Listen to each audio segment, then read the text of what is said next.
Salut mes déesses et bienvenue dans cette vidéo où je vous explique tout ce qu'il y a à savoir sur la préparation de votre modèle. Je répondrai aussi à des questions essentielles, comme par exemple, faut-il avoir un ou deux modèles? Quel est le matériel dont tu as besoin pour préparer ton modèle? Et quels sont les points que tu peux perdre si ton modèle n'est pas préparé correctement? Alors c'est parti!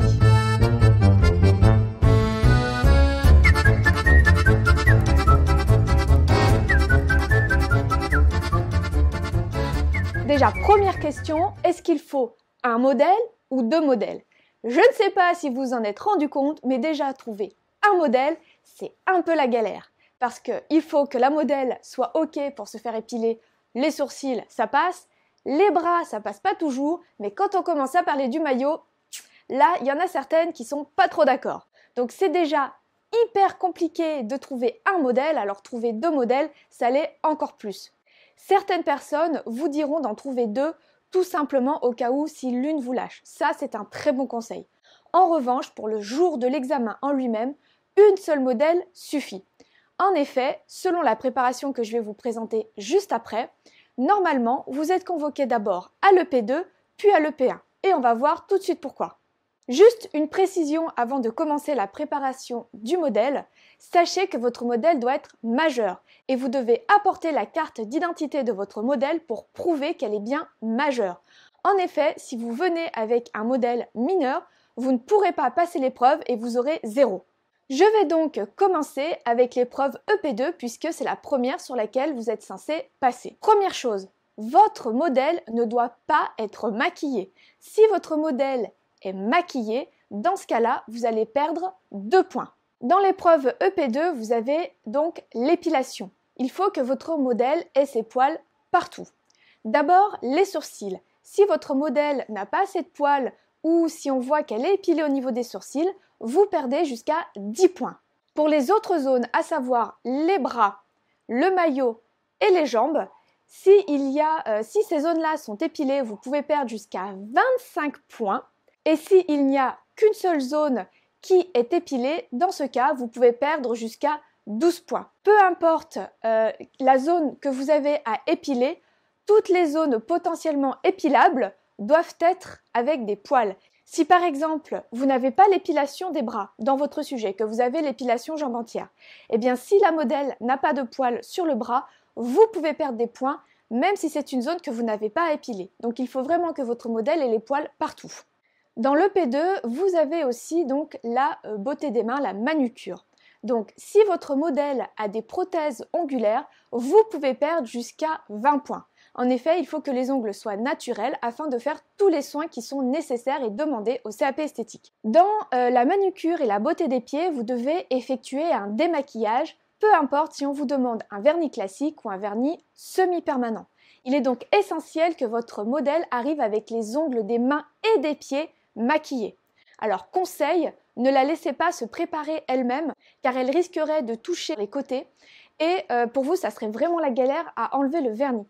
Donc je vous conseille de voir votre modèle le jour d'avant et de lui appliquer une seule couche de vernis, alors un vernis laqué foncé, et vous lui appliquez en faisant bien attention de ne pas toucher les bords autour de l'ongle. Si votre modèle n'a pas les ongles maquillés, vous pouvez perdre jusqu'à 2 points.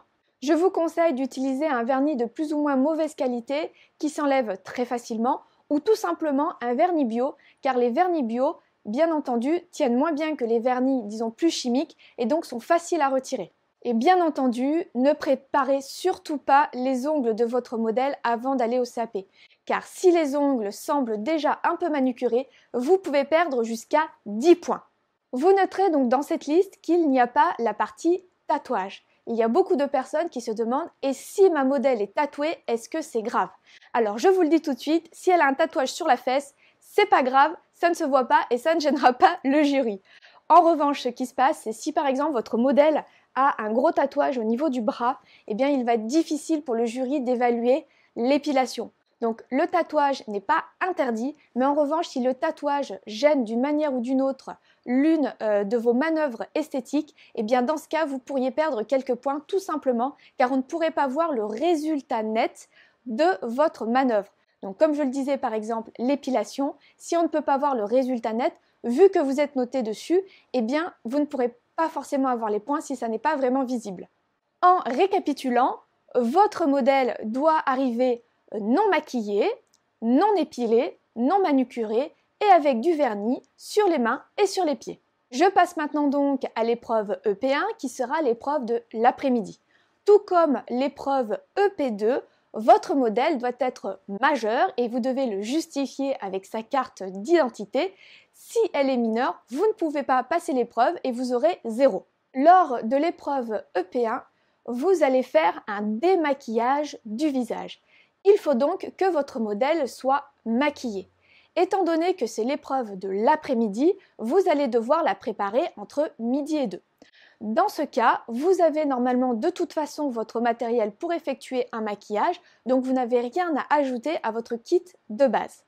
Comment doit être maquillé votre modèle? Vous devez lui mettre une fine couche de fond de teint pour que l'on puisse voir lors du démaquillage que la peau a bien été nettoyée. Vous devez aussi lui appliquer du fard à paupières et du mascara. Alors conseil pour le fard à paupières et le mascara, n'en mettez pas plusieurs couches et pour le mascara, n'allez pas trop près au niveau de l'origine du cil. Donc mettez le mascara vraiment sur les bouts du cil pour que l'on voit que le mascara a été posé sans aller trop en profondeur. Ça vous permettra de faciliter votre démaquillage. Et dernière chose, vous devez lui mettre donc un rouge à lèvres foncé pour montrer votre capacité à bien nettoyer le rouge à lèvres. Petite astuce pour le rouge à lèvres, je vous conseille de mettre du baume à lèvres sous le rouge à lèvres pour hydrater la lèvre et ça sera pour vous plus facile de démaquiller. Attention, le rouge à lèvres doit être foncé pour qu'on voit bien au moment du démaquillage que vous l'avez bien retiré. La jury ou les jurys peuvent passer avec un coton et vérifier le démaquillage en passant le coton à la fois sur la joue, sur les lèvres, sur les yeux, pour vérifier que votre démaquillage a bien été effectué. Donc ne chargez pas trop, car sinon vous allez avoir du mal à effectuer un démaquillage parfait. Si votre modèle arrive non maquillé, vous pouvez perdre jusqu'à 3 points. Ensuite, votre modèle doit avoir les sourcils épilés. Et c'est une des raisons pour lesquelles le P2 est avant le P1. Car à l'EP2, on vous demande d'épiler les sourcils. Donc en théorie, les sourcils épilés, c'est quelque chose qui doit déjà avoir été fait le matin. Si les sourcils ne sont pas épilés, vous pouvez perdre jusqu'à 2 points. Votre modèle doit arriver les ongles des mains et des pieds démaquillés. Donc, si le matin, vous avez eu un vernis classique, eh bien pas de souci, de toute façon vous avez le dissolvant, il vous suffit de lui démaquiller rapidement entre midi et 2 et votre modèle n'aura pas de vernis sur les mains et les pieds, donc pas de matériel à ajouter. En revanche, si vous avez eu une VSP le matin, il va falloir ajouter à votre kit de quoi retirer votre vernis semi-permanent pour que votre modèle soit bien conforme à l'EP1. Si jamais votre modèle arrive avec du vernis sur les ongles des mains et des pieds, vous pouvez perdre jusqu'à 1 point. Dans l'épreuve EP1, vous devez maquiller votre modèle. Eh bien, puisque vous devez la maquiller et potentiellement lui poser des faux cils, de base, elle ne devra pas avoir de faux cils ou d'extension de cils. Et en plus, elle ne devra pas avoir de maquillage permanent. Effectivement, si elle a déjà du maquillage semi-permanent, il va être difficile pour vous de montrer votre talent de maquilleuse. En maquillage, il y a pas mal de points sur le résultat. Donc effectivement, si votre modèle a du maquillage permanent, eh bien c'est gênant pour le jury. Et vous pouvez perdre jusqu'à 5 points. Comme je l'expliquais pour l'EP2, les tatouages ne sont pas interdits, mais en revanche, attention, les piercings sur le visage doivent être retirés pour des questions d'hygiène et de sécurité. Si votre modèle a des piercings, vous pouvez perdre jusqu'à 10 points. Cette vidéo est terminée, j'espère qu'elle t'a plu. Si c'est le cas, clique sur j'aime, mets tes questions en commentaire et partage la vidéo avec ceux et celles que ça pourrait intéresser. Je te dis à bientôt pour une nouvelle vidéo.